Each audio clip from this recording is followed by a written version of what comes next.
At Dozee, what we've essentially done is we've focused and we've kept our three pillars very constant. Our strategic model for healthcare innovation is obviously focused on the clinical need. That is, every solution has to be grounded in a need.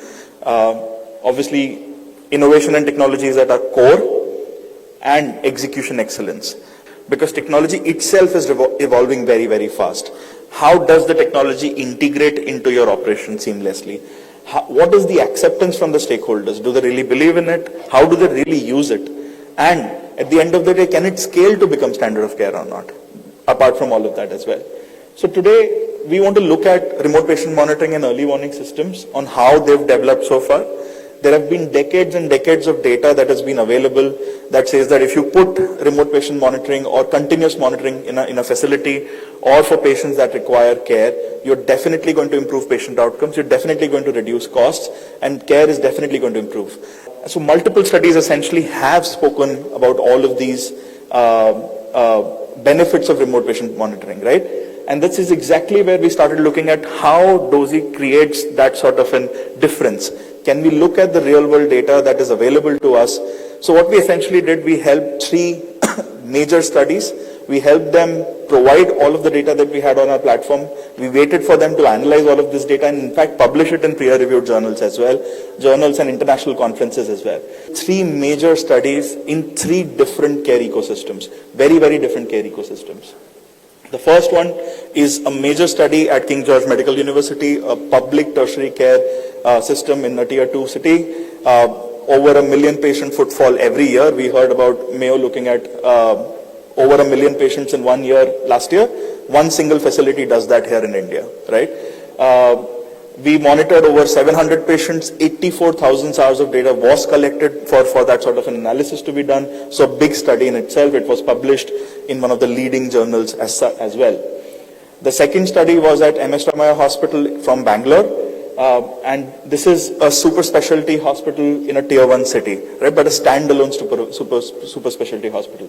Similar number of hours, over 900 patients, different care settings. So the first study focused on internal medicine, but here we looked at multi-specialty, cardiology, oncology, and so on and so forth as well. And then the third study focused on the largest integrated care provider in the country, probably the world as well.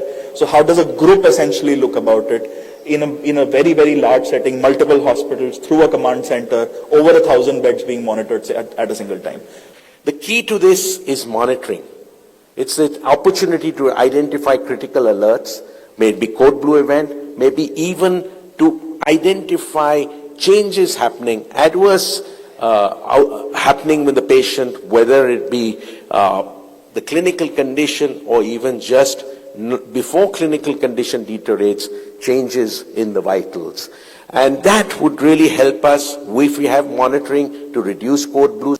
When we do manual spot checks, they do not identify future adverse events to the extent that it was found that when code blue events happen, within 10 minutes of a nursing assessment, 21% of hypotensive episodes occurred, 18% of desaturation episodes occurs. Also, if we have to keep doing manual checks and we can replace it with monitoring, we can reduce nursing time for repeatedly checking, measuring vitals, and actually concentrate on the core practice of nursing. We really wanted to look at how we could monitor patients, inpatients within rooms, and that's when we looked at Dozee.